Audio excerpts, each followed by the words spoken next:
The Russian Revolution is the collective term for a series of revolutions in Russia in 1917, which dismantled the Tsarist autocracy and led to the creation of the Russian SFSR.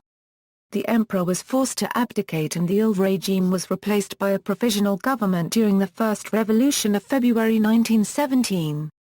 In the Second Revolution, during October, the provisional government was removed and replaced with a Bolshevik government. The February Revolution was a revolution focused around Petrograd. In the chaos, members of the Imperial Parliament or Duma assumed control of the country, forming the Russian Provisional Government. The army leadership felt they did not have the means to suppress the revolution and Nicholas II, the last emperor of Russia, abdicated. The Soviets, which were led by more radical socialist factions, initially permitted the provisional government to rule, but insisted on a prerogative to influence the government and control various militias. The February Revolution took place in the context of heavy military setbacks during the First World War, which left much of the Russian army in a state of mutiny.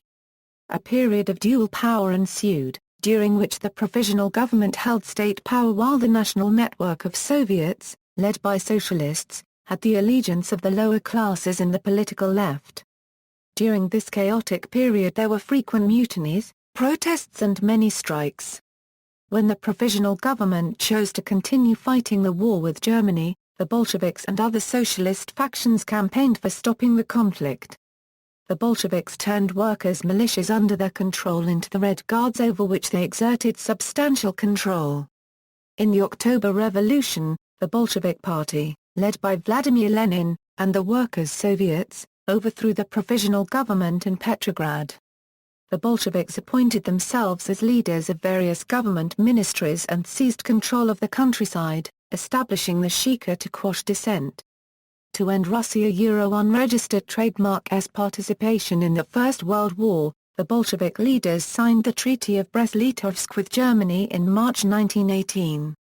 Civil war erupted between the Red and White factions, which was to continue for several years, with the Bolsheviks ultimately victorious. In this way, the revolution paved the way for the creation of the Union of Soviet Socialist Republics in 1922. While many notable historical events occurred in Moscow and Petrograd, there was also a visible movement in cities throughout the state, among national minorities throughout the empire and in the rural areas, where peasants took over and redistributed land.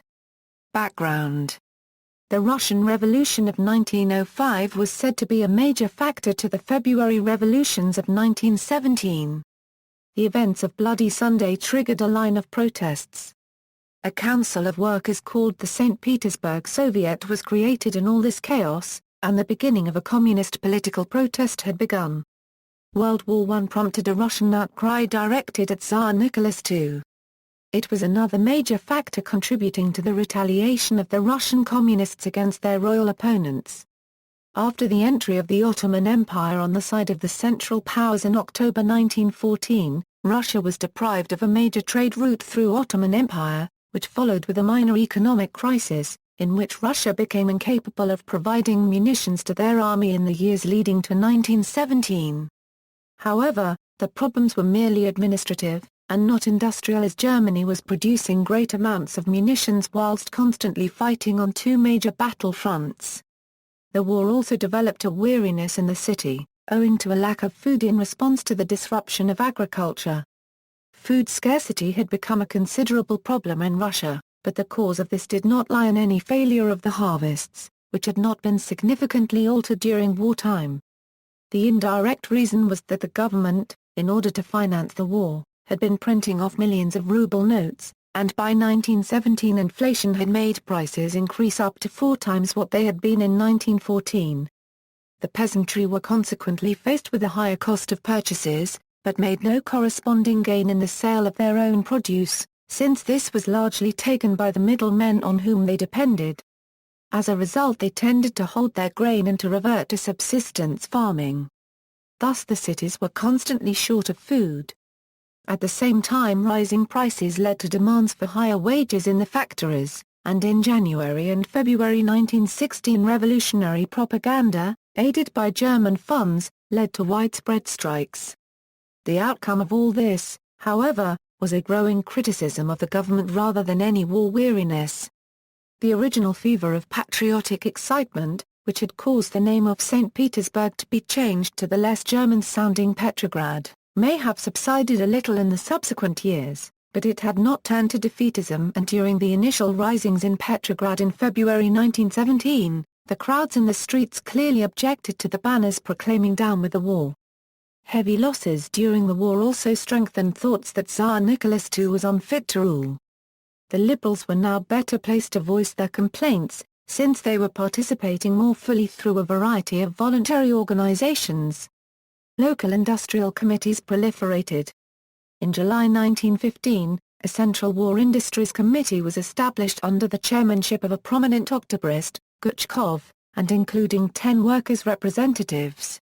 The Petrograd Mensheviks agreed to join despite the objections of their leaders abroad. All this activity gave renewed encouragement to political ambitions, and, in September 1915, a combination of Octobrists and cadets in the Duma demanded the forming of a responsible government. The Tsar rejected these proposals. He had now taken over the position of Commander-in-Chief of the Armed Forces and, during his absence from Petrograd while at his military headquarters at Mogilev, he left most of the day-to-day government in the hands of the Empress. She was intensely unpopular, owing, in part, to her German origin and to the influence that Rasputin, an unsavory monk, exercised over her. All these factors had given rise to a sharp loss of confidence in the regime by 1916. Early in that year, Guchkov had been taking soundings among senior army officers and members of the Central War Industries Committee about a possible coup to force the abdication of the Tsar. In November, Pavel Milyukov and the Duma openly accused the government of contemplating peace negotiations with Germany. In December, a small group of nobles assassinated Rasputin, and in January 1917 the Tsar's uncle, Grand Duke Nicholas, was asked indirectly by Prince Lvov whether he would be prepared to take over the throne from his nephew, Tsar Nicholas II. None of these incidents were in themselves the immediate cause of the February Revolution, but they do help to explain why the monarchy survived only a few days after it had broken out. Meanwhile, the Social Democrat leaders in exile, now mostly in Switzerland, had been the glum spectators of the collapse of international socialist solidarity. French and German Social Democrats had voted in favor of their respective governments. Georgy Plekhanov in Paris had adopted a violently anti-German stand, while Pavas supported the German war effort as the best means of ensuring a revolution in Russia.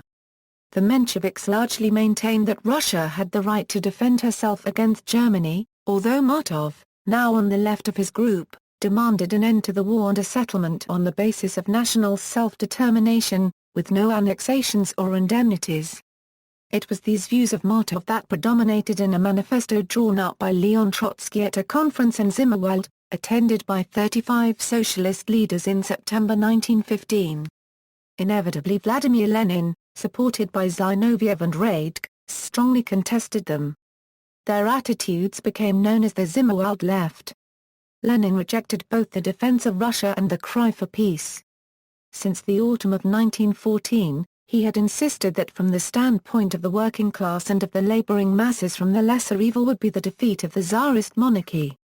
The war must be turned into a civil war of the proletarian soldiers against their own governments, and if a proletarian victory should emerge from this in Russia, then their duty would be to wage a revolutionary war for the liberation of the masses throughout Europe. Thus, Lenin remained the enfant terrible of the Russian Social Democratic Labour Party, although at this point in the war his following in Russia was as few as 10,000 and he must have seemed no more than the leader of an extremist wing of a bankrupt organization. Lenin, however, then executed the protests of Petrograd which set off the 1917 Russian Revolution. Economic and social changes, an elementary theory of property, believed by many peasants, was that land should belong to those who work on it. At the same time, peasant life and culture was changing constantly.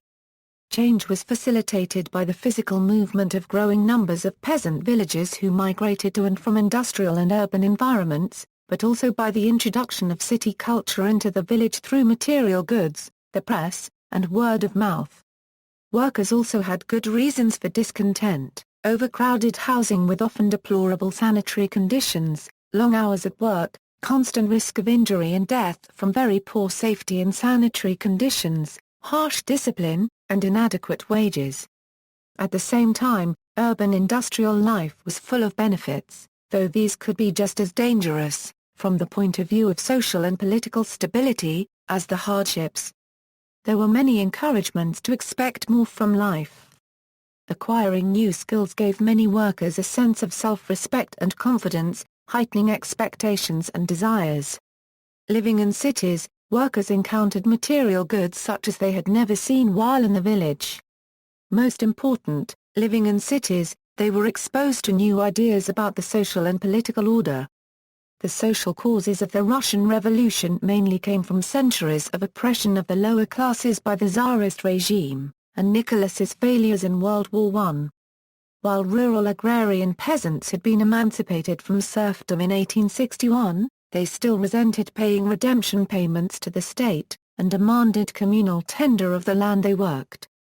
The problem was further compounded by the failure of Sergeyev's land reforms of the early 20th century. Increasing peasant disturbances and sometimes actual revolts occurred, with the goal of securing ownership of the land they worked. Russia consisted mainly of poor farming peasants, with 1.5% of the population owning 25% of the land. The rapid industrialization of Russia also resulted in urban overcrowding and poor conditions for urban industrial workers. Between 1890 and 1910, the population of the capital, Saint Petersburg, swelled from 1,033,600 to 1,905,600, with Moscow experiencing similar growth. This created a new proletariat which, due to being crowded together in the cities, was much more likely to protest and go on strike than the peasantry had been in previous times. In one 1904 survey, it was found that an average of 16 people shared each apartment in St. Petersburg, with 6 people per room. There was also no running water, and piles of human waste were a threat to the health of the workers. The poor conditions only aggravated the situation, with the number of strikes and incidents of public disorder rapidly increasing in the years shortly before World War I. Because of late industrialization, Russia's workers were highly concentrated. By 1914, 40% of Russian workers were employed in factories of plus 1,000 workers. 42% worked in 100 worker enterprises, 18% in 100 worker businesses. World War I only added to the chaos. Conscription swept up the unwilling in all parts of Russia. The vast demand for factory production of war supplies and workers caused many more labor riots and strikes. Conscription stripped skilled workers from the cities, who had to be replaced with unskilled peasants, and then, when famine began to hit due to the poor railway system, workers abandoned the cities in droves to look for food. Finally, the soldiers themselves, who suffered from a lack of equipment and protection from the elements, began to turn against the Tsar. This was mainly because, as the war progressed, many of the officers who were loyal to the Tsar were killed, and were replaced by discontented conscripts from the major cities, who had little loyalty to the Tsar. Political issues. Many sections of the country had reason to be dissatisfied with the existing autocracy. Nicholas II was a deeply conservative ruler and maintained a strict authoritarian system. Individuals and society in general were expected to show self-restraint, devotion to community, deference to the social hierarchy and a sense of duty to the country. Religious faith helped bind all of these tenets together as a source of comfort and reassurance in the face of difficult conditions and as a means of political authority exercised through the clergy. Perhaps more than any other modern monarch, Nicholas II attached his fate and the future of his dynasty to the notion of the ruler as a saintly and infallible father to his people.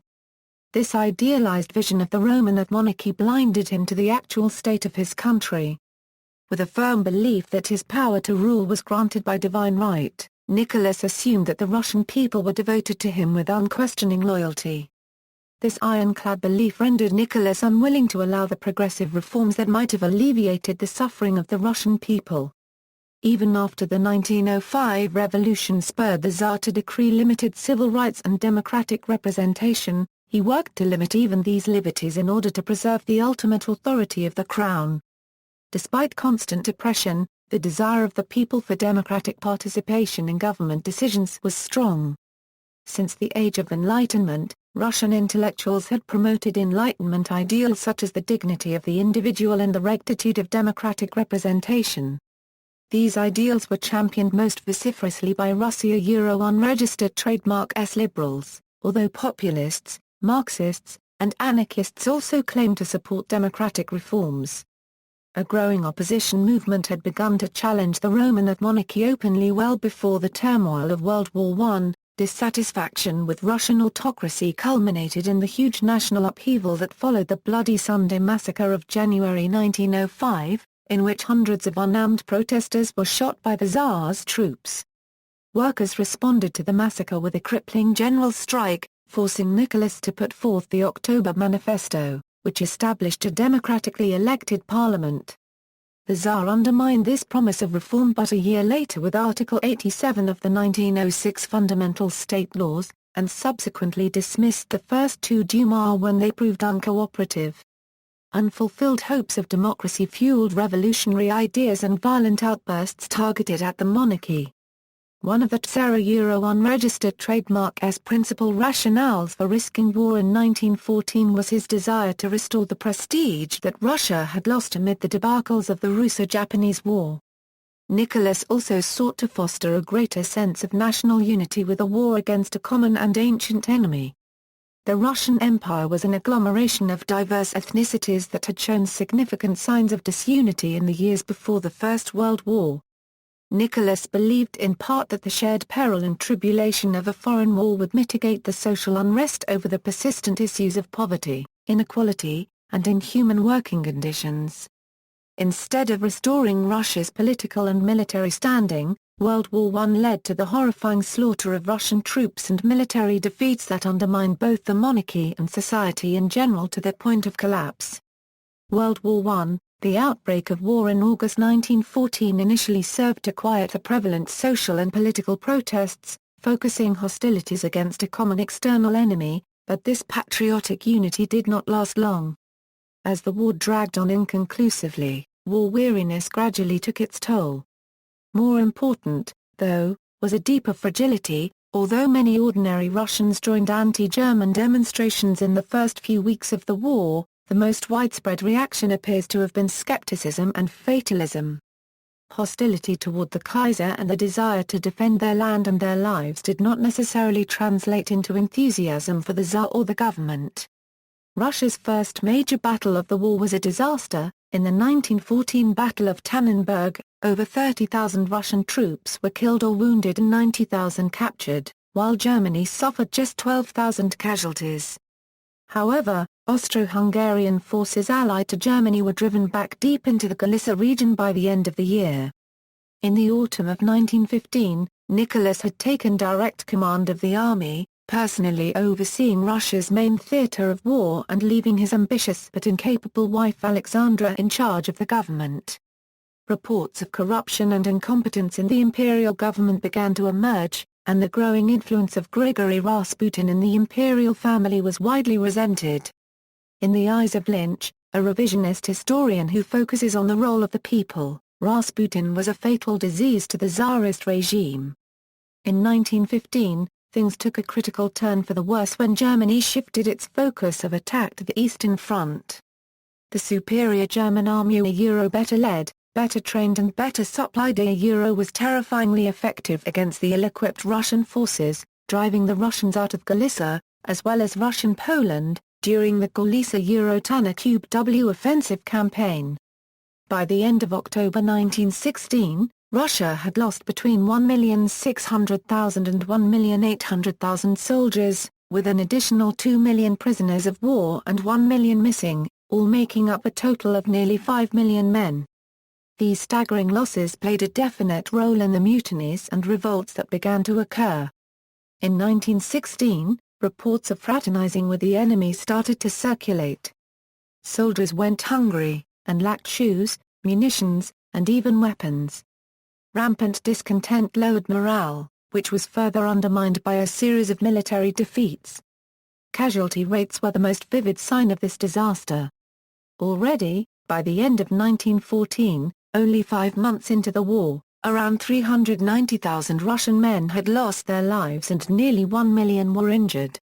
Far sooner than expected, barely trained recruits had to be called up for active duty, a process repeated throughout the war as staggering losses continued to mount. The officer class also saw remarkable changes, especially within the lower echelons, which were quickly filled with soldiers rising up through the ranks. These men, usually of peasant or working-class backgrounds, were to play a large role in the politicization of the troops in 1917. The huge losses on the battlefields were not limited to men. The army quickly ran short of rifles and ammunition, and, by mid-1915, men were being sent to the front bearing no arms. It was hoped that they could equip themselves with the arms that they recovered from fallen soldiers, of both sides, on the battlefields.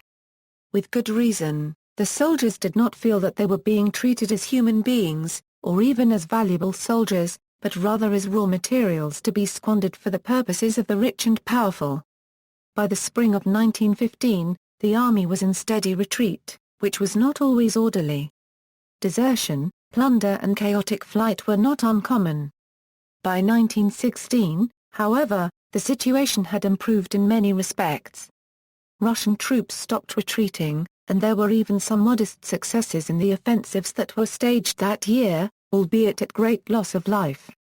Also, the problem of shortages was largely solved by a major effort to increase domestic production. Nevertheless, by the end of 1916, morale among soldiers was even worse than it had been during the Great Retreat of 1915. The fortunes of war may have improved, but the fact of the war, still draining away strength and lives from the country and its many individuals and families, remained an oppressive inevitability. The crisis in morale was rooted fundamentally in the feeling of utter despair that the slaughter would ever end and that anything resembling victory could be achieved. The war devastated not only soldiers. By the end of 1915, there were manifold signs that the economy was breaking down under the heightened strain of wartime demand. The main problems were food shortages and rising prices. Inflation dragged incomes down at an alarmingly rapid rate, and shortages made it difficult to buy even what one could afford. These shortages were a problem especially in the capital, Saint Petersburg, where distance from supplies and poor transportation networks made matters particularly bad. Shops closed early or entirely for lack of bread, sugar, meat and other provisions, and lines lengthened massively for what remained. It became increasingly difficult both to afford and actually buy food. Not surprisingly, strikes increased steadily from the middle of 1915, and so did crime. But, for the most part, people suffered and endured, scouring the city for food. Working-class women in St. Petersburg reportedly spent about 40 hours a week in food lines, begging, turning to prostitution or crime, tearing down wooden fences to keep stoves heated for warmth, grumbling about the rich, and wondering when and how this would all come to an end.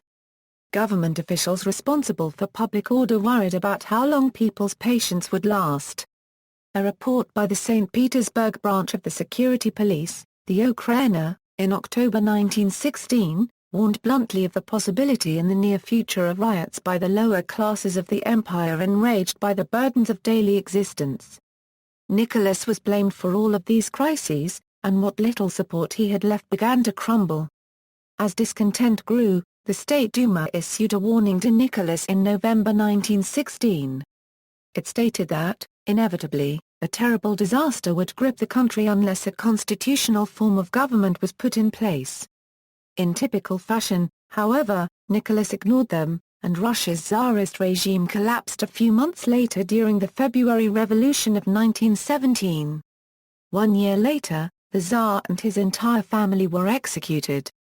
Ultimately, Nicholas's inept handling of his country in the war destroyed the Tsar and ended up costing him both his reign and his life. February Revolution. At the beginning of February, Petrograd workers began several strikes and demonstrations. On March 7, OS. February 22, workers at Putilov, Petrograd's largest industrial plant, announced a strike. The next day, a series of meetings and rallies were held for International Women's Day, which gradually turned into economic and political gatherings. Demonstrations were organized to demand bread, and these were supported by the industrial working force who considered them a reason for continuing the strikes. The women workers marched to nearby factories, bringing out over 50,000 workers on strike. By March 10, OS. February 25, virtually every industrial enterprise in Petrograd had been shut down, together with many commercial and service enterprises. Students, white-collar workers and teachers joined the workers in the streets and at public meetings. To quell the riots, the Tsar looked to the army. At least 180,000 troops were available in the capital, but most were either untrained or injured. Historian Ian Beckett suggests around 12,000 could be regarded as reliable, but even these proved reluctant to move in on the crowd, since it included so many women. It was for this reason that when, on March 11, OS. February 26, the Tsar ordered the army to suppress the rioting by force, troops began to mutiny. Although few actively joined the rioting, many officers were either shot or went into hiding. The ability of the garrison to hold back the protests was all but nullified, symbols of the Tsarist regime were rapidly torn down around the city, and governmental authority in the capital collapsed, not helped by the fact that Nicholas had prorogued the Duma that morning, leaving it with no legal authority to act.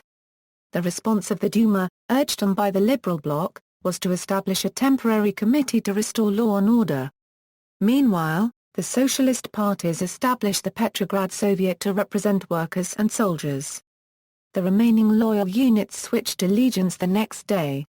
The Tsar took a train back towards Petrograd, which was stopped on March 14, OS. March 1, by a group of disloyal troops. When the Tsar finally reached his destination, the army chiefs and his remaining ministers suggested in unison that he abdicate the throne.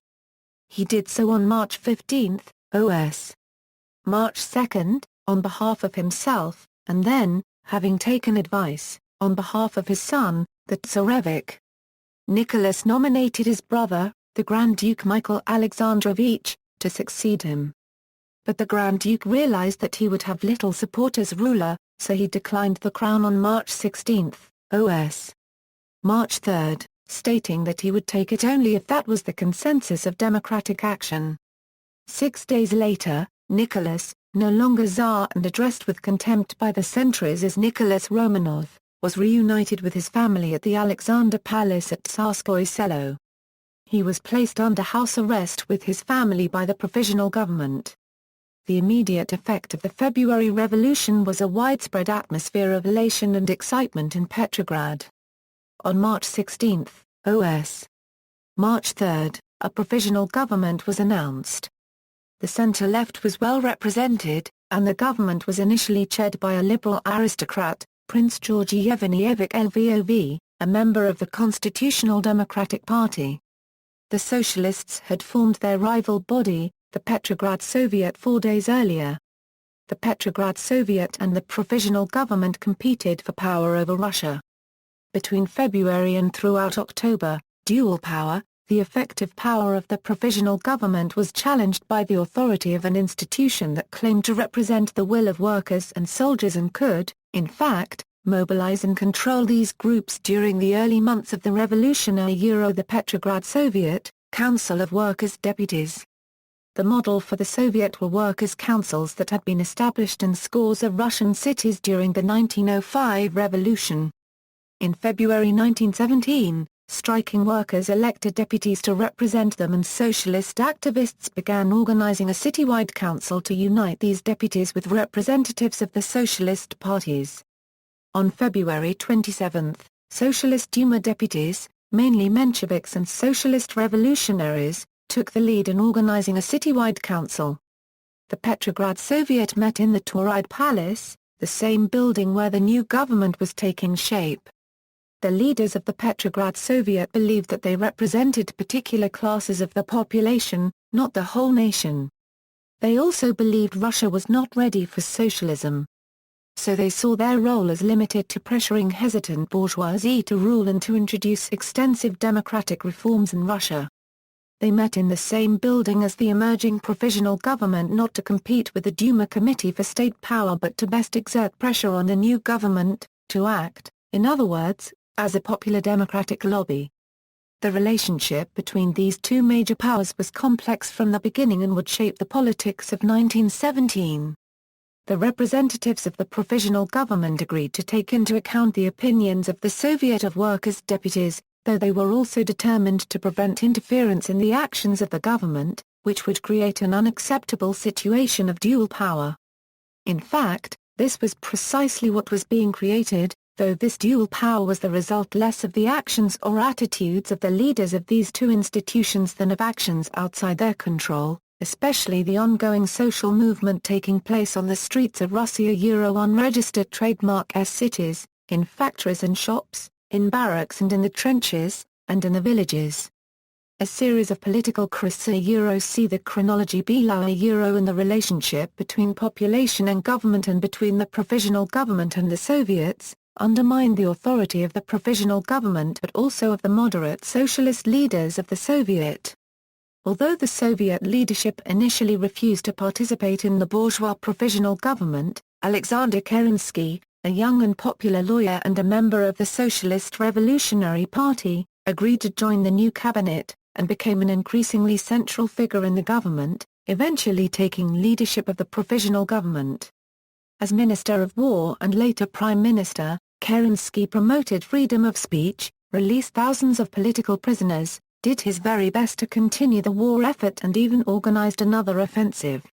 Nevertheless, Kerensky still faced several great challenges, highlighted by the soldiers, urban workers and peasants, who claimed that they had gained nothing by the revolution. Other political groups were trying to undermine him.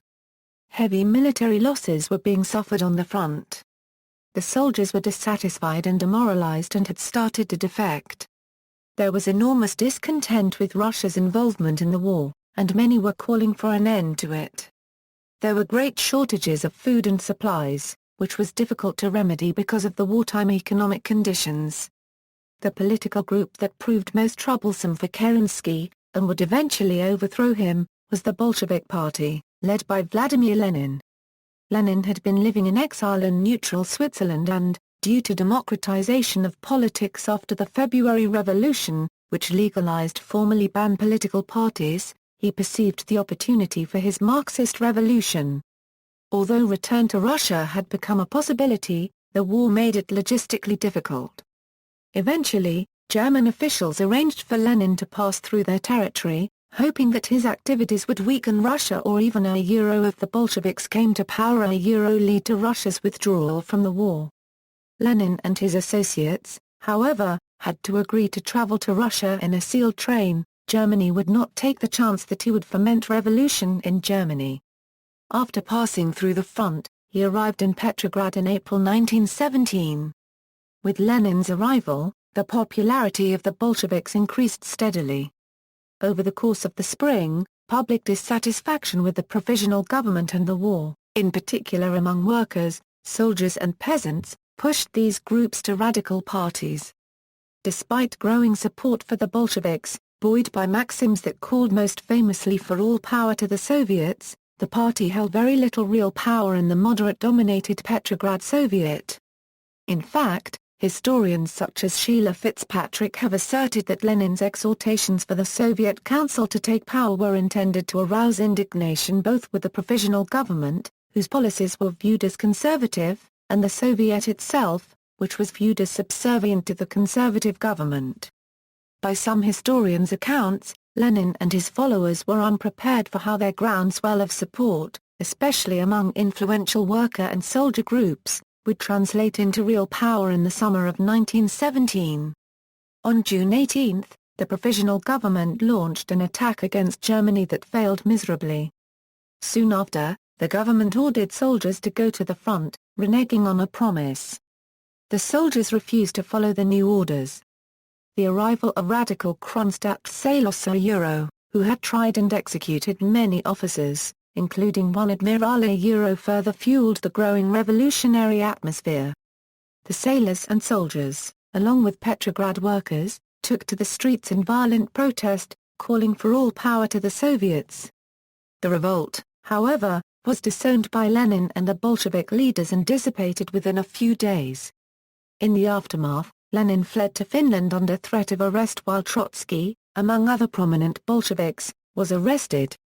The July days confirmed the popularity of the anti-war, radical Bolsheviks, but their unpreparedness at the moment of revolt was an embarrassing gaffe that lost them support among their main constituent groups, soldiers and workers.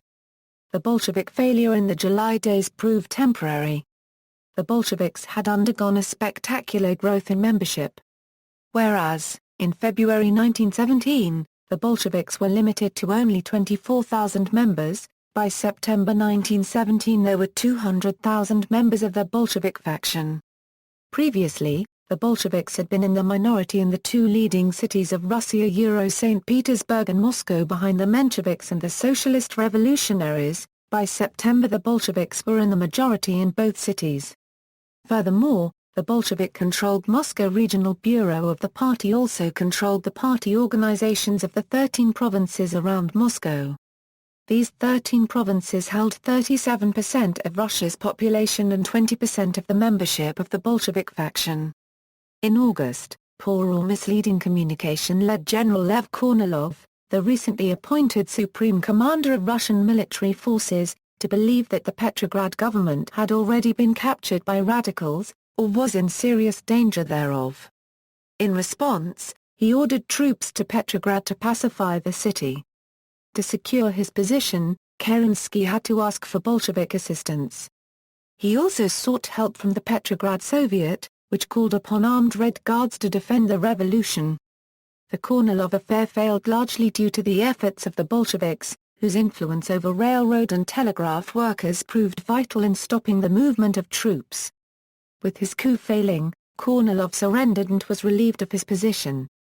The Bolsheviks' role in stopping the attempted coup further strengthened their position. In early September, the Petrograd Soviet freed all jailed Bolsheviks and Trotsky became chairman of the Petrograd Soviet. Growing numbers of socialists and lower-class Russians viewed the government less and less as a force in support of their needs and interests.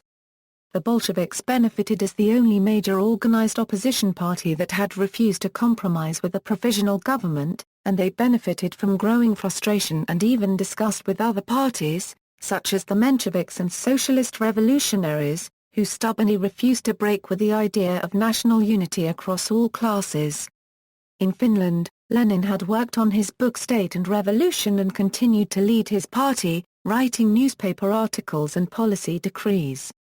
By October, he returned to Petrograd, aware that the increasingly radical city presented him no legal danger and a second opportunity for revolution. Recognizing the strength of the Bolsheviks, Lenin began pressing for the immediate overthrow of the Kerensky government by the Bolsheviks. Lenin was of the opinion that taking power should occur in both St. Petersburg and Moscow simultaneously, parenthetically stating that it made no difference which city rose up first, but expressing his opinion that Moscow may well rise up first. The Bolshevik Central Committee drafted a resolution, calling for the dissolution of the Provisional Government in favor of the Petrograd Soviet. The resolution was passed 10-2 and the October Revolution began. October Revolution. The October Revolution was led by Vladimir Lenin and was based upon Lenin's writing on the ideas of Karl Marx, a political ideology often known as Marxism-Leninism. It marked the beginning of the spread of communism in the 20th century. It was far less sporadic than the Revolution of February and came about as the result of deliberate planning and coordinated activity to that end. Though Lenin was the leader of the Bolshevik Party, it has been argued that since Lenin was not present during the actual takeover of the Winter Palace, it was really Trotsky's organization and direction that led the revolution, merely spurred by the motivation Lenin instigated within his party. Critics on the right have long argued that the financial and logistical assistance of German intelligence via their key agent, Alexander Parvus was a key component as well, though historians are divided, since there is little evidence supporting that claim. On November 7, 1917, Bolshevik leader Vladimir Lenin led his leftist revolutionaries in a revolt against the ineffective Provisional Government. The October Revolution ended the phase of the revolution instigated in February, replacing Russia's short-lived provisional parliamentary government with government by Soviets, local councils elected by bodies of workers and peasants. Liberal and monarchist forces, loosely organized into the White Army, immediately went to war against the Bolsheviks' Red Army, in a series of battles that would become known as the Russian Civil War. Soviet membership was initially freely elected, but many members of the Socialist Revolutionary Party, anarchists, and other leftists created opposition to the Bolsheviks through the Soviets themselves. When it became clear that the Bolsheviks had little support outside of the industrialized areas of Saint Petersburg and Moscow, they simply barred non-Bolsheviks from membership in the Soviets. Not surprisingly, this caused mass domestic tension with many individuals who called for another series of political reform, revolting, and calling for a third Russian Revolution, a movement that received a significant amount of support. The most notable instances of this anti-Bolshevik mentality were expressed in the Tambov Rebellion, 1919–1921, and the Kronstadt Rebellion in March 1921. These movements, which made a wide range of demands and lacked effective coordination, were eventually defeated along with the White Army during the Civil War. Civil War. The Russian Civil War, which broke out in 1918 shortly after the revolution, brought death and suffering to millions of people regardless of their political orientation. The war was fought mainly between the Red Army, consisting of the uprising majority led by the Bolshevik minority, and the Whites Euro army officers and Cossacks, the bourgeoisie, and political groups ranging from the far right to the socialist revolutionaries who opposed the drastic restructuring championed by the Bolsheviks following the collapse of the Provisional Government of the Soviets. The Whites had backing from nations such as Great Britain, France, USA and Japan, while the Reds possessed internal support which proved to be much more effective. Though the Allied nations, using external interference, provided substantial military aid to the loosely knit anti-Bolshevik forces, they were ultimately defeated. The Bolsheviks firstly assumed power in Petrograd, expanding their rule outwards, eventually reaching the easterly Siberian Russian coast 4 years after the war in Vladivostok, an occupation that is believed to have ended all significant military campaigns in the nation. Less than 1 year later, the last area controlled by the White Army, the Arano-Mayersky district, directly to the north of the Krai containing Vladivostok, was given up when General Anatoly Pipalev capitulated in 1923. Several revolts were initiated against the Bolsheviks and their army near the end of the war, notably the Kronstadt Rebellion. This was a naval mutiny engineered by Soviet Baltic sailors, former Red Army soldiers, and the people of Kronstadt. This armed uprising was fought against the antagonizing Bolshevik economic policies that farmers were subjected to, including seizures of grain crops by the Communists. This all amounted to large-scale discontent. When delegates representing the Kronstadt sailors arrived at Petrograd for negotiations, they raised 15 demands primarily pertaining to the Russian right to freedom. The government firmly denounced the rebellions and labeled the request as a reminder of the Social Revolutionaries, a political party that was popular among Soviets before Lenin, but refused to cooperate with the Bolshevik army. The government then responded with an armed suppression of these revolts and suffered 10,000 casualties before entering the city of Kronstadt. This ended the rebellions fairly quickly, causing many of the rebels to flee to political exile. During the Civil War, Nestor Makhno led a Ukrainian anarchist movement, the Black Army allied to the Bolsheviks thrice, one of the powers ending the alliance each time. However, a Bolshevik force under Mikhail Frunze destroyed the Morkinovist movement, when the Morkinovists refused to merge into the Red Army. In addition, the so-called Green Army played a secondary role in the war, mainly in the Ukraine. Execution of the Imperial family. The Bolsheviks executed the Tsar and his family on July 16, 1918. In early March, the Provisional Government placed Nicholas and his family under house arrest in the Alexander Palace at Tsarskoye Selo, 15 miles south of Petrograd.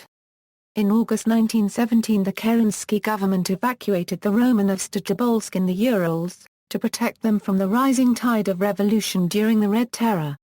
After the Bolsheviks came to power in October 1917, the conditions of their imprisonment grew stricter and talk of putting Nicholas on trial increased. As the counter-revolutionary white movement gathered force, leading to full-scale civil war by the summer, the Romanovs were moved during April and May 1918 to Yekaterinburg, a militant Bolshevik stronghold. During the early morning of July 16, Nicholas, Alexandra, their children, their physician, and several servants were taken into the basement and shot. According to Edvard Radzinsky and Mita Volkogonov, the order came directly from Lenin and Sverdlov in Moscow. That the order came from the top has long been believed, although there is a lack of hard evidence. The execution may have been carried out on the initiative of local Bolshevik officials, or it may have been an option pre-approved in Moscow should white troops approach Yekaterinburg. Radzinsky noted that Lenin's bodyguard personally delivered the telegram ordering the execution and that he was ordered to destroy the evidence. The Russian Revolution and the World. Leon Trotsky said that the goal of socialism in Russia would not be realized without the success of the World Revolution. Indeed, a revolutionary wave caused by the Russian Revolution lasted until 1923. Despite initial hopes for success in the German Revolution of 1918–1919, in the short-lived Hungarian Soviet Republic and others like it, no other Marxist movement at the time succeeded in keeping power in its hands. This issue is subject to conflicting views on the communist history by various Marxist groups and parties. Joseph Stalin later rejected this idea, stating that socialism was possible in one country. The confusion regarding Stalin's position on the issue stems from the fact that he, after Lenin's death in 1924, successfully used Lenin's argumento the argument that socialism's success needs the workers of other countries in order to to defeat his competitors within the party by accusing them of betraying Lenin and, therefore, the ideals of the October Revolution. Chronology of events leading to the Revolution of 1917, dates are correct for the Julian calendar, which was used in Russia until 1918. It was 12 days behind the Gregorian calendar during the 19th century and 13 days behind it during the 20th century. Expanded chronology of events during the Revolution of 1917, cultural portrayal. The Russian Revolution has been portrayed in several films. Arsenal. Written and directed by Alexander Dovzhenko. Konets St. Petersburg, also known as the End of Saint Petersburg. Lenin v 1918 Godu, also known as Lenin in 1918. Directed by Mikhail Rom and Iran. October, 10 Days That Shook the World. Directed by Sergei Eisenstein and Grigory Alexandrov. Runtimes, Sweden 104 minutes, USA, 95 minutes. Country, Soviet Union. Black and white. Silent. 1927. The End of St. Petersburg, directed by Vsevolod Putuvin, USSR, 1927. Reds. Directed by Warren Beatty, 1981. It is based on the book 10 Days That Shook the World. Anastasia, an American animated feature, directed by Don Bluth and Gary Goldman, 1997.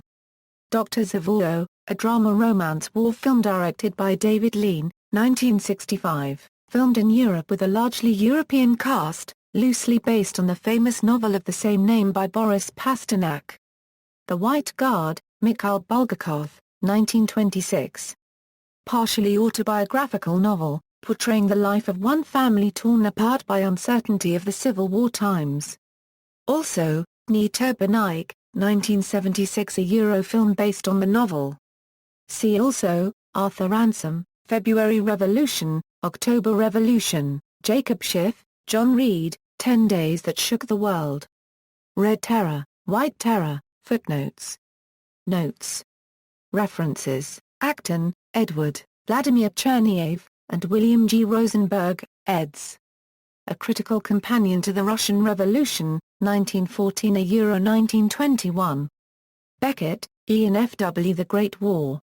Longman.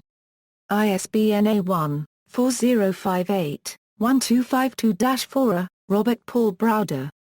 Alexander Fyodorovich Kerensky. The Russian Provisional Government, 1917, documents. Stanford University Press. ISBN A978-0-8047-0023-8. Retrieved August 30, 2010. Cambridge History of Russia, Volume 2 Euro 3, England, Cambridge University Press.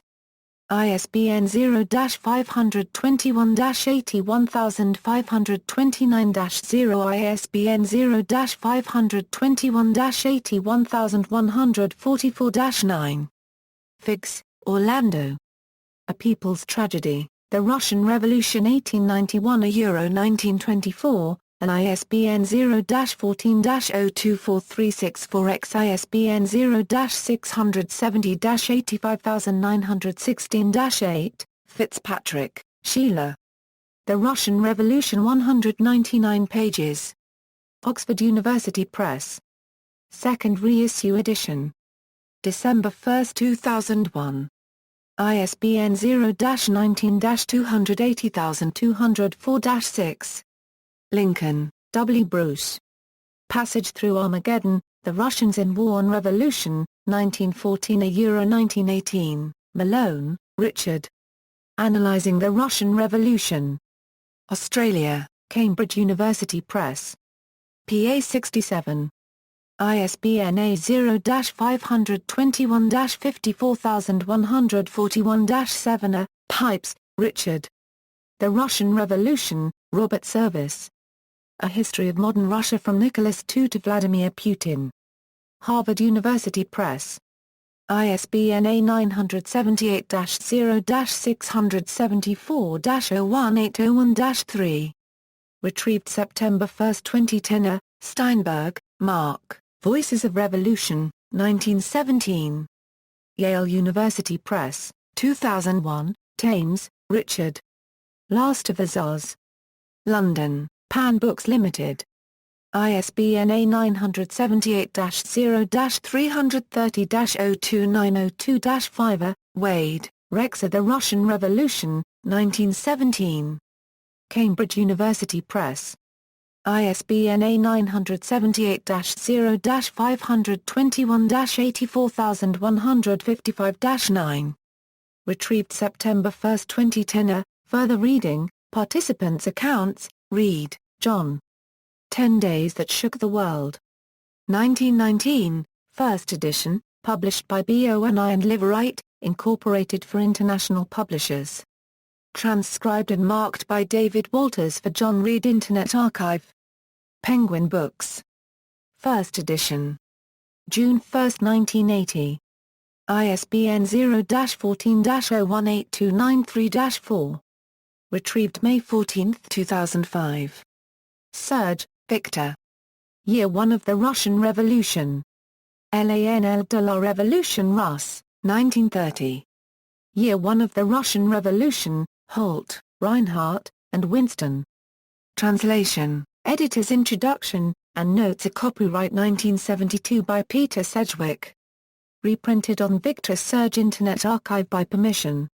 ISBN 0-86316-150-2. Retrieved May 14, 2005. Trotsky, Leon. The History of the Russian Revolution. Translated by Max Eastman, 1932. Library of Congress Catalog Card Number 8083994. ISBN 0-913460-83-4. Transcribed for the World Wide Web by John Joland, Alphanos Pangas and David Walters. Pathfinder Press Edition. June 1, 1980. ISBN 0-87348-829-6. Retrieved May 14, 2005. Primary Documents, Asher, Abraham, ed. The Mensheviks in the Russian Revolution. Avlik, Paul, ed. The Anarchists in the Russian Revolution. Browder, Robert Paul and Alexander F. Kerensky, eds. The Russian Provisional Government, 1917, Documents. 3 volumes. Bunyan, James and H. H. Fisher, eds. The Bolshevik Revolution, 1917 Euro 1918, Documents and Materials. Steinberg, Mark D. Voices of Revolution, 1917. In the series OE Annals of Communism, Yale University Press, 2001. Online publication of these texts in the Russian original, Golosa Revolutsiya, 1917 g. Other books, Goldston, Robert, The Russian Revolution, 1966. External links, Orlando Figg's free educational website on the Russian Revolution and Soviet History, May 2014, Avram Yarmolinsky, Road to Revolution, A Century of Russian Radicalism, 1956. Soviet History Archive at www.marxists.org, Prague Copyright Sigh of Russian Revolution. A summary of the key events and factors of the 1917 Russian Revolution.